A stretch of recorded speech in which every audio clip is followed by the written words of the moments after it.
Supreme court ने यह भी कह दिया कि जाकिया जाफरी किसी और के निर्देशन पर काम करती थी।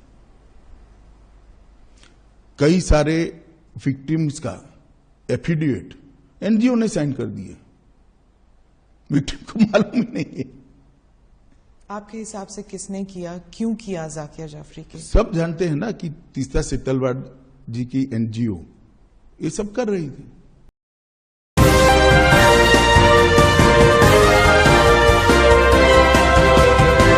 आदाब, नमस्कार, अस्सलाम वालेकुम नाजरीन। पल पल न्यूज के न्यूज रूम से मैं हूं आपके साथ नदीम अकरम। हम ही को कातिल कहेगी दुनिया, हमारा ही कत्ले आम होगा। हम ही को कातिल कहेगी दुनिया, हमारा ही कत्ले आम होगा। हम ही कुएं खोदते फिरेंगे और हम ही पे पानी हराम होगा। जी हाँ, आज मैं ऐसा इसलिए कह रहा हूं क्योंकि जाकिया जाफरी की तस्वीर आप मेरी स्क्रीन पर देख रहे हैं और ये तस्वीर बहुत कुछ बयां करती है। जो ये आंखों में लाचारी है, वो लाचारी इसलिए है कि उन्हें उम्मीद थी कि 2002 के बाद जो उनके परिवार के साथ और उनके साथ नाइंसाफी हुई है, उसमें कहीं ना कहीं उन्हें अदालतों पर भरोसा था कि अदालत उनके हक में फैसला करेगी। पर अफसोस, जिस अदालत के पास बाबरी मस्जिद के सबूत होने के बावजूद भी फैसला दिया जाता है आस्था के नाम पर, तो उन अदालत से अब उम्मीदी जो है वो बेईमानी सी लगने लगी है। और यही हुआ है मरहूम एहसान जाफरी, जो कि कांग्रेस के पूर्व सांसद थे, उनकी पत्नी जाकिया जाफरी के साथ। क्योंकि सुप्रीम कोर्ट ने उन्हें तमाम आरोपों से बरी कर दिया है और श्री नरेंद्र मोदी जी को आरोपी मानने से इनकार कर दिया। और उनके साथ साथ जो लोग भी इसमें शामिल थे, सभी को आरोपी मानने से इनकार किया गया है। मुझे याद आता है एक जज का वो चेहरा जिन्होंने हाथ जोड़ करके आवाम से कैमरे के आगे आकर के कहा था कि अदालतों को बचाना बहुत जरूरी है। अदालतें अब जो हैं वो फैसला नहीं सुनाई करती, फैसला थोपा करती है। तो जब सुप्रीम कोर्ट के तमाम जज इस तरीके के बयान दे देते हैं तो उम्मीद लगाना अब बेईमानी है। मैं ऐसा इसलिए कह रहा हूं क्योंकि इन चीजों के बाद में देश के गृह मंत्री अमित शाह जी ने देश के प्रधानमंत्री श्री नरेंद्र मोदी जी को भगवान शंकर बता दिया है। तमाम तरीके के रिएक्शन सामने आ रहे हैं। किस तरीके से अमित शाह बरी होने के बाद तमाम बयानबाजी करते हुए दिखाई दिए, उस पर भी नजर डालेंगे। पर उससे पहले कई सवाल खड़े होते हैं जाकिया जाफरी को लेकर के। और ये सिर्फ भारतीय जनता पार्टी को कोस देने से ही काम नहीं चलेगा। यहां नाइंसाफी उन पार्टी के लोगों ने भी की है जो अपनी ही पार्टी के नेता की पत्नी के साथ में कंधे से कंधा मिलाकर के खड़े हुए नहीं दिखाई दिए। जहां अशरफ हुसैन लिखते हैं, ये मरहूम एहसान जाफरी के लिए बीजेपी सरकार को दोषी मानना सरासर गलत है। जाकिया जाफरी इससे पहले यूपीए सरकार में भी इंसाफ के लिए 10 साल दर दर की ठोकरें खाती रही हैं। जो कांग्रेस अपने सांसद को इंसाफ ना दिला सकी, वो आम मुसलमानों पर होते जुल्मों के खिलाफ खड़े रहेगी, सोचना भी अब बेईमानी सा लगने लगा है। ये तमाम रिएक्शन लोगों के सामने आ रहे हैं इस चीज को देखने के बाद, जिसमें इजहार हुसैन लिखते हैं, मजलूम जमाने की हिदायत के लिए है, मजलूम जमाने की हिदायत के लिए है, हर जुल्म के खिलाफ बगावत के लिए है। दुनिया की कचहरी में कभी हल नहीं होंगे, कुछ मामले ऊपर की अदालत के लिए हैं।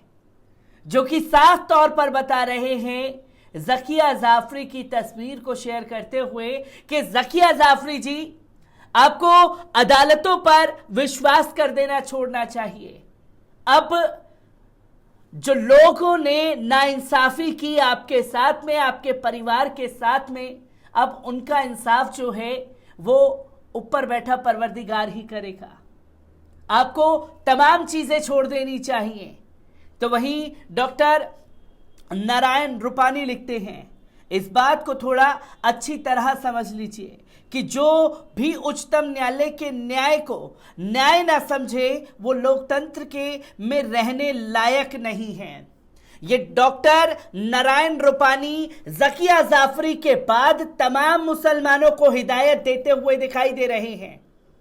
अब उन्हीं से सीधा एक सवाल करता हूं कि जो लोग ज़किया जाफरी के लिए या तमाम मुसलमानों के लिए इस फैसले को मानने से इनकार कर रहे हैं, उनसे सिर्फ एक सवाल है उन मासूम अंधभक्तों से कि आप ही की अदालत ने बाबरी मस्जिद के मामले पर यह बताया था कि मंदिर तोड़ करके मस्जिद नहीं बनाई गई, तो फिर क्यों आप डंके की चोट पर यह कहते हुए दिखाई देते हैं कि मंदिर जो है वही था, मस्जिद बनाई गई। और दूसरा, आप ही की अदालत ने ये उस जजमेंट के पन्ने में कहा था कि सारे सबूत मस्जिद के लिए थे, मस्जिद के पास थे, पर आस्था की बुनियाद पर हमने फैसला सुनाया। तो किस तरह से ये लोग अदालत के फैसले को खुद नहीं मानते और डंके की चोट पर झूठ पर झूठ परोसने का काम करते हैं, और जब किसी फैसले को लेकर के मुसलमानों की प्रतिक्रिया सामने आ जाए तो लगते हैं ज्ञान बघारने। पर इससे पहले हमें यह देखना चाहिए कि देश के गृह मंत्री अमित शाह जी सामने आए हैं। उन्होंने कहा है, गृह मंत्री अमित शाह जी ने 2002 में गुजरात दंगों पर आज अपनी चुप्पी तोड़ी। एक न्यूज एजेंसी को दिए एक इंटरव्यू में उन्होंने सुप्रीम कोर्ट के फैसले, अदालती कार्रवाई के दौरान मीडिया, गैर सरकारी संगठनों और राजनीतिक दलों की भूमिका पर बात की। अमित शाह ने कहा कि सुप्रीम कोर्ट के जजमेंट ने सिद्ध कर दिया कि तत्कालीन गुजरात सरकार पर लगाए गए सभी आरोप पॉलिटिकली मोटिवेट थे।